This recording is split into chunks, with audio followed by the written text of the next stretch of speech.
আছি তো বেশ, প্রতিদিন নতুন সকাল নতুন ভোর, এ আমাদের হাউস 44। প্রতিদিন নতুন সকাল নতুন ভোর, এ আমাদের হাউস 44।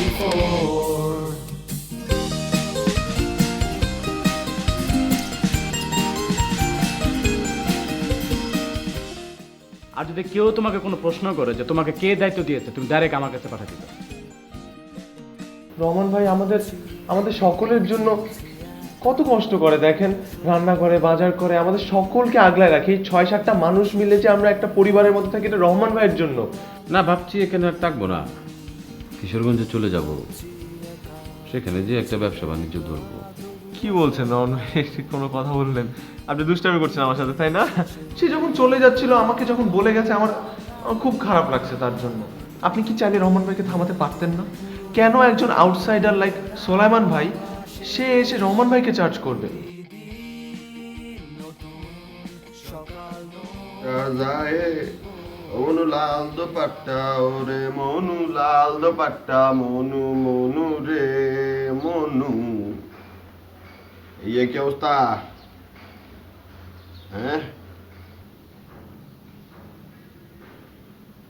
হাওয়া মে উঠতা যায় মেরা লাল দুপাট্টা মালমাল ও আপনি না ভালো মানুষ,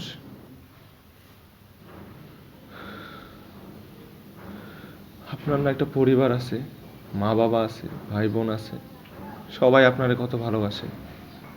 আপনিও তো তাদের অনেক ভালোবাসেন। সেভাবে আমাদের প্রত্যেক জনের কিন্তু একটা ফ্যামিলি আছে যাদেরকে আমরা অনেক ভালোবাসি, তারাও আমাদেরকে ভালোবাসে। আমরা যখন মায়ের পেট থেকে জন্মাই, তখন কিন্তু আমরা খুব ভালো মানুষ হিসাবে জন্ম নেই। আস্তে আস্তে সময়ের সাথে সাথে আমাদের কি হয় সোলামান ভাই, কেন আমরা এরকম খারাপ হতে থাকি? এই বাসাটায় যখন আমরা প্রথম আসি, 6 জন 6 জায়গা থেকে আসি, কিন্তু বিশ্বাস করেন, প্রত্যেকটা মানুষ একজন আরেকজনকে এতটা আপন করে নিছিলাম, এতটা এতটা ভালোবাসছিলাম, রাগারাগি, খুনসুটি, অভিমান সবকিছুর ঊর্ধ্বে ভালোবাসা ছিল, বন্ডিং ছিল। তারপর আপনি যখন আসলেন, তখন আপনাকেও কিন্তু আমরা সবাই আপন করে নিছিলাম, নিজেদের মনে জায়গা দিছিলাম, রুমে জায়গা দিছি, ঘরে জায়গা দিছি। সেখানে আপনি কিভাবে পারলেন এই পরিবারের প্রাণটাকে খুন করতে? এবারে কি কও এগুলো তুমি? এই আমি কারে মাসতি? আপনি জানেন না, এই পরিবারের প্রাণ আমাদের রহমান ভাই। রহমান ভাইকে আপনি কিভাবে পারলেন এইসব কথাবার্তা শুনিয়ে এরকম বাসা থেকে তাড়িয়ে দিতে? রহমান ভাই আমাদের এই পরিবারের প্রাণ। আমরা যখন এই পরিবারে আসি, সে যেভাবে আমাদের সবাইকে আগলায় রাখছিল, আপনি সব নষ্ট করে দিছেন, সব নষ্ট করে দিছেন সোলামান ভাই। আপনার কাছ থেকে আমি অনেক কিছু শিখছি, ভালো মন্দ, খারাপ কোনটা, ভালো কোনটা, কিন্তু আমার খুব অবাক লাগতেছে আজকে আপনার কাছে এসে আমার এইসব কথা আপনাকে শোনাতে হচ্ছে। আমি তো একটা বোকাশোকা মানুষ, আমার থেকে কত সেন্সেবল মানুষ আছে বাসায়, সেখানে আজকে এই দিন আসলো যে আমার আপনাকে এসব কথা বলতে হচ্ছে। তো আজকে এই দিন আমার দেখতে হলো আর আপনার দেখতে হলো। সোলামান ভাই, এটা আপনার কাছে আমি এক্সপেক্ট করি নাই কখনো। আপনি সব নষ্ট করে দিলেন সোলামান ভাই। আমাদের পরিবারটা সাজানো সাজানো এই পরিবারটা আপনি পুরো নষ্ট করে দিলেন। এতে আপনার কি লাভ হইলো সোলামান ভাই? কোনো লাভ হইছে? কোনো লাভ হয় নাই। প্রত্যেকটা মানুষ যে কষ্টে আছে, এটা কি একটাবার চিন্তা করে দেখছেন আপনি? এই কষ্টগুলোর জন্য আজকে আপনি দায়ী। জানেন,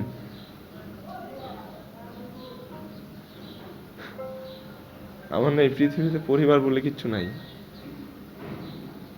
কেউ নাই। কিন্তু যখন আমি পরিবারে আসছিলাম, ওরা আমাকে এতটা আদর দিছে, ভালোবাসা দিছে যে আমি না ভুলেই গেছি। আমার পরিবার বলে কিচ্ছু নাই।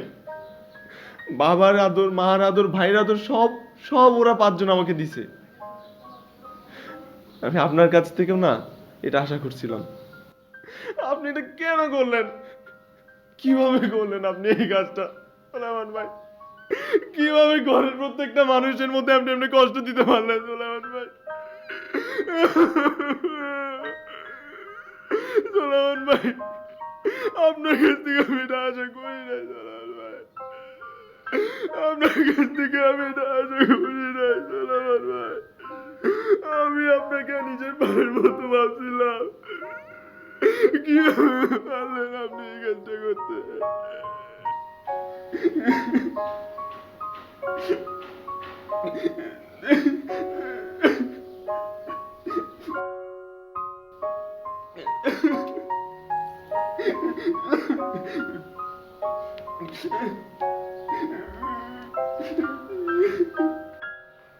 আসসালামু আলাইকুম কালুজা। ওয়ালাইকুম আসসালাম। ভালো আছে? জি আলহামদুলিল্লাহ, বসেন বসেন। সুন্দর কাঠটার বাচ্চা রেখে দিয়েছেন, ভালো। মানে আপনাকে ঠিক মানে তুমি চিনতে পারোনি?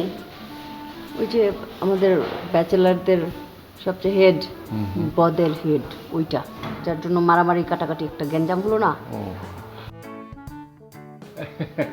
হ্যাঁ, মনে পড়েছে। ওই যে, তা কি খবর বাবা? জি ভালো, অবশ্যই খুবই ভালো আছি। আপনি আমাদেরকে সহযোগিতা করেছেন সামাজিকভাবে। আমি একটি সামাজিক কাজ করতে গিয়েছি, সেখানে আপনি আমাকে অনেক হেল্প করেছিলেন। এটা খুবই ভালো জিনিস। সমাজে থাকতে গেলে একজন আরেকজনকে সাহায্য করতেই হবে। তেমনি আবার আমাদেরও প্রতিবেশী হিসেবে কিছু দায় দায়িত্ব থাকে না? যেমন ধরুন, আমরা প্রতিবেশী হিসাবে আপনার কোনো উপকারে আসতে পারলে অবশ্যই নিজেকে ধন্য মনে করব। তাও যদি আবার হয় আপনার ঘরের কোনো বিষয়, সেটা তো আমার জন্য ডবল ফরজ। কি কি ব্যাপার বলেন তো? না তেমন বিশেষ কিছু না, মানে আপনার ছোট ভাই মালে, সে এখন কি করে বেড়াচ্ছে সেই সম্বন্ধে আপনার কোনো কিছু ধারণা আছে? নিশ্চয়ই ধারণা আছে। ওর ভাবি আরো ভালো জানে। সকালবেলা নাস্তা খেয়ে গেল না এখান থেকে? হ্যাঁ, সকালবেলা তো আমার হাতের পরোটা, ডিম ভাজি, আলু ভাজি এইসব খেয়ে গেল। না নাস্তা তো করে গেছে, সবই ঠিক আছে। নাস্তার সাথে আবার পুটলা বেঁধে নাস্তা নিয়ে গেছে কিনা সেটা কি দেখেছেন? নিতে পারে, কারণ হয়তো দুপুরবেলা খিদে লাগবে, নিয়ে গেল, খেয়ে নিল। আরে ধুর, তোমারও মাথা খারাপ হয়ে গেছে? মানে মালে সকালের নাস্তাটা নিয়ে বের হবে যে দুপুরে ওর খিদা পাবে সেটা খাবে? না, হয়তো হয় না, অনেক সময় এমন একটা জায়গায় গেল, খিদে পেলো, খাওয়ার কিছু নেই।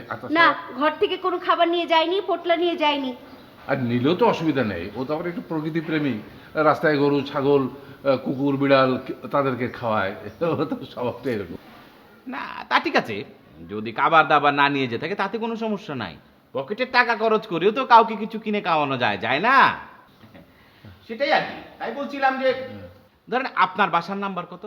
হাউস 44, হাউস 74 যে দেখেন আপনার ছোট ভাই মালে একটি সুন্দরী রমণীকে নিয়ে সুন্দর মতো একটি বাসা পেতে বসেছে। ও বিয়ে করেছে নাকি? আরে এ তো বিরাট সুসংবাদ নিয়ে এসছেন। আরে সাংঘাতিক, থ্যাংক ইউ। আরে এই ভাইটিকে বিয়ে দেওয়ার জন্য আমি, ওর ভাবি তো আমরা মাথা কুটে মরে গেলাম। এটা তো বিয়ে করেছে, এই সংবাদের চেয়ে সুসংবাদ তো হতেই পারে না আমাদের জন্য। ভালো খবর, আপনারা হ্যাপি হয়েছে, খুশি হয়েছে। আপনারা খুশি হলে আর আমাদের অখুশি থেকে লাভ কি? আমরাও খুশি। যাক কালু যাক, আমি এসেছিলাম কি আপনাকে একটু শেষবারের মতো দেখা করতে। মানে আমি এই বাড়ি ছেড়ে চলে যাচ্ছি, তাই। Very good decision, very good decision. এইটা একটা খুব ভালো সিদ্ধান্ত নিয়েছেন আপনি, থ্যাংক ইউ। এটাও ভালো খবর। হ্যাঁ, এটা তো একটা সিদ্ধান্ত যেটা প্রয়োজন ছিল। অনেক ধন্যবাদ আপনাকে। আপনার জীবনে হয়তো এটাই দেখবেন যে একটা বিরাট মানে উন্নতির দ্বার খুলে দেবে। ঠিক আছে, আসি কালু। ঠিক আছে। দোয়া রাখবেন।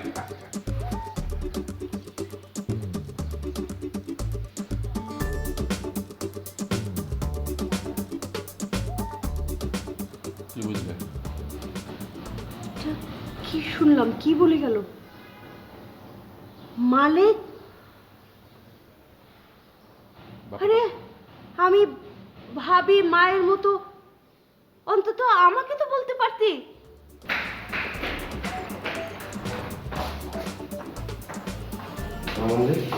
আপনি আমি জানেন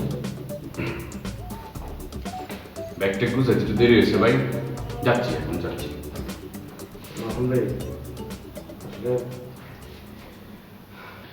সব কিছু মিলে আপনি মনে কিছু নিয়েন না ভাই।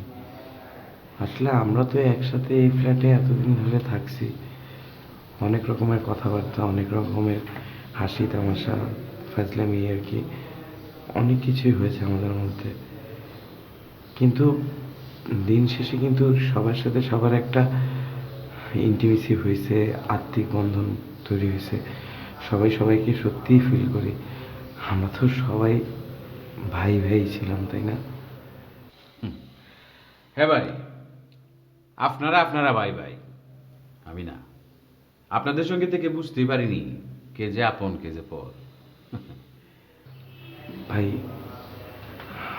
আপনি ভুল বুঝতেছেন, আমরা সবাই সবাই আপন।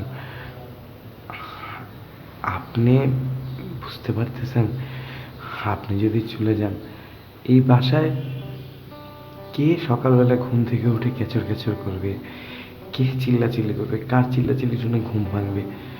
ভাই বাসাটা পুরো ফাঁকা হয়ে যাবে। আপনি ভাই যত যাই করেন, আপনি তো একজন ভালো মনের মানুষ, সেটা আমরাও বুঝি। হয়তোবা আপনি সব বিষয়ে নাক গলান, সব কিছু নিয়ে কথা বলেন, সেই কারণে আমরাও আপনার সাথে দু একটা শক্ত কথা বলে ফেলেছি সবসময়।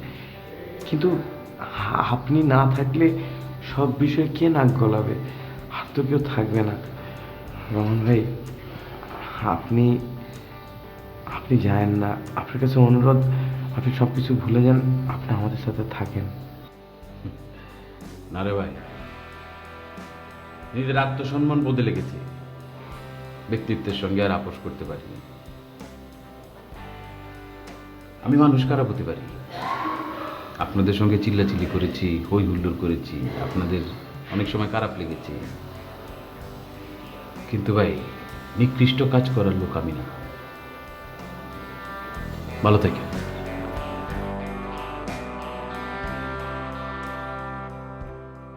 কি ব্যাপার ফজল ভাই, একবারে এই ঘর থেকে এই ঘরে একবার ফোন করে তোলো। কি মানে আপনি তো কোনো সময় এইভাবে আমাকে কল করেন না, খবর দেন না, কোনো সমস্যা? না আসলে মিলন ভাই, আপনার সাথে একটু জরুরি কথা ছিল। আমার রুমে এসে বলতেন, ফোন করার কি দরকার ছিল? না, আপনার রুমে তো আপনার সাথে কথা বলতে পারতাম না।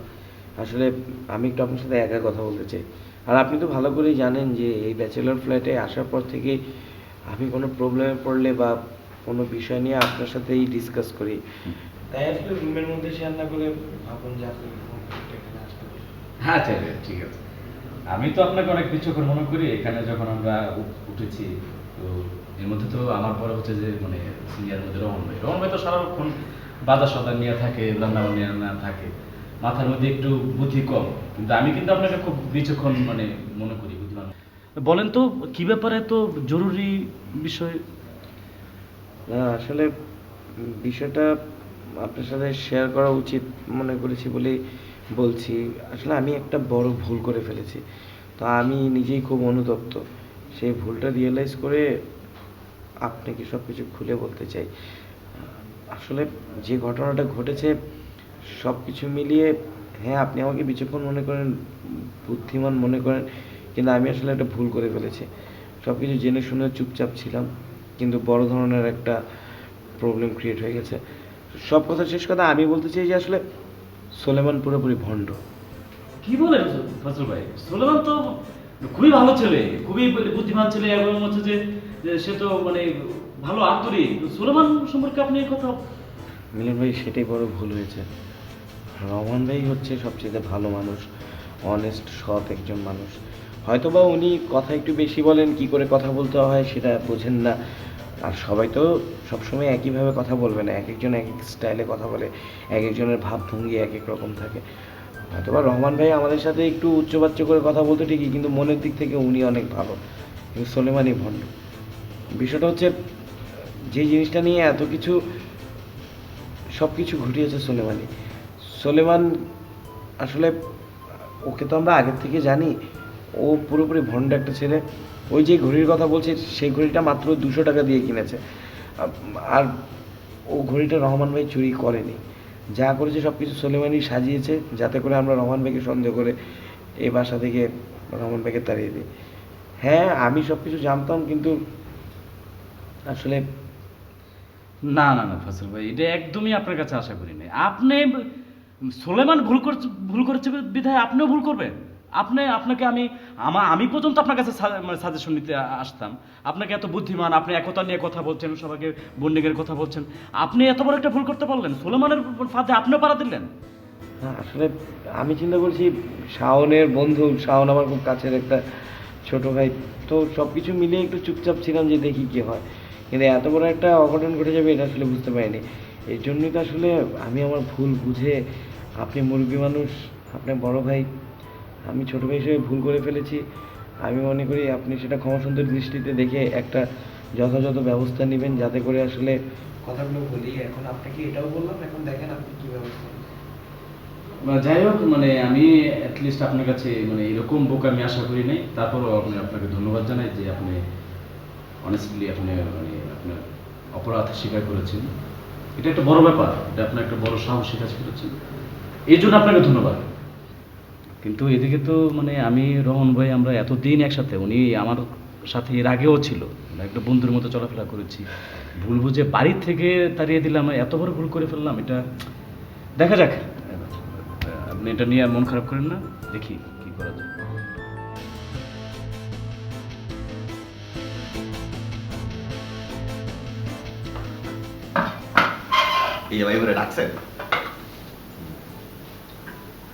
শোনো, আমি তোমাকে যে কারণে ডাকছি খুব মনোযোগ সহকারে শুনবা, এবং একদমই তোমার দিল থেকে, তোমার বিবেক থেকে তুমি কথাগুলো বলবা। আমাকে খুশি করার জন্য বানানো কোনো কথা তুমি বলবা না। এই যে তোমার কথা শুনে তুমি যা বললা, আমরা যে সবাই বিশ্বাস করলাম, এবং শেষ পর্যন্ত যে ঘটনাটা ঘটলো ঠিক হলো মনে হয়? এই যে কোন ঘটনাটা ভাই? এই যে তোমার কথা শুনে আমার একদম খুব কাছের মানুষ, একসাথে দীর্ঘদিন ছিলাম, শেষ পর্যন্ত যে ঘটনাটা ঘটলো, খুবই অনেস্টলি বলবা এবং বিবেক থেকে বলবা যে সত্যি হলে সত্যি, মিথ্যা হলে মিথ্যা। এটা কি সত্যি নাকি মিথ্যা বলো? মিলন ভাই, ঘটনাটা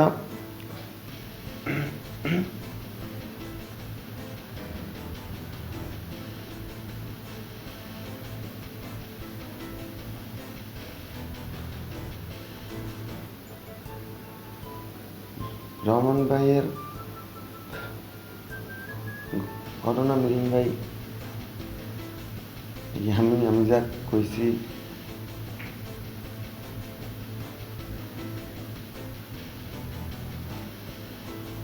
এই ঘটনাগুলো সব মিথ্যা। মিলন ভাই,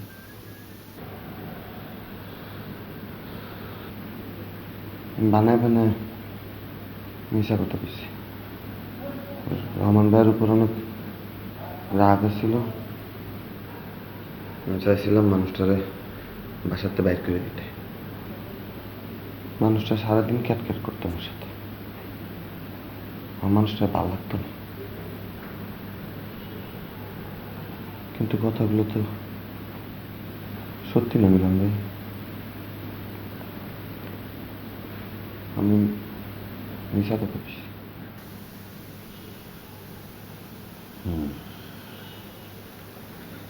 এই যে তোমার ব্যক্তিগত রাগ তুমি যে মিটাইলা, তুমি তো বুঝতে পারতেছো যে কত বড় ক্রাইম, কত বড় অন্যায়, কি পরিমাণ অমানবিক একটা কাজ করছে। আমি তার সাথে এতদিন চলাফেরা, আমার একদম ঘনিষ্ঠ বন্ধুর মানুষের মতো, তার সাথে আমি তোমার কথা শুনে, তোমার ফাঁদে পা দিয়ে, তোমার কথা প্ররোচিত হয়ে আমি কি পরিমাণ নিজের কাছে আমার খুবই অপরাধী লাগছে, খুব গিল্টি ফিল করছি আমি। তুমি বুঝতে পারছো যে আমরা কি কত বড় অন্যায় করছি? আমার কিছু বলার নেই, আমার একদমই মানে আমার ভাষা হারায় ফেলছি। মানে যাক, এ বিষয়ে আমার কিছু বলার নাই। তোমার ব্যাপারে তোমাকে ডিসিশন নিতে হবে। তুমি বুঝবা তুমি কি করছো, তুমি ঠিক করবে তুমি কি করবে। আমার কিছু বলার নাই।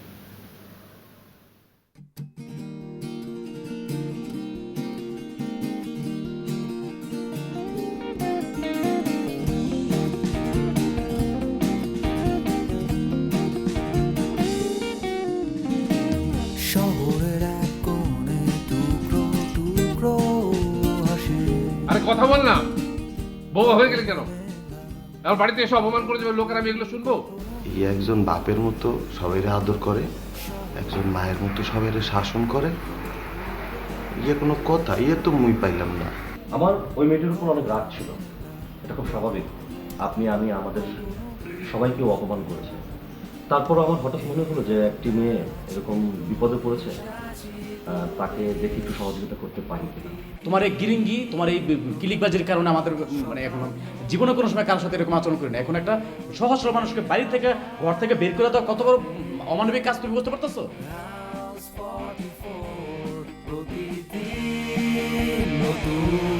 সকাল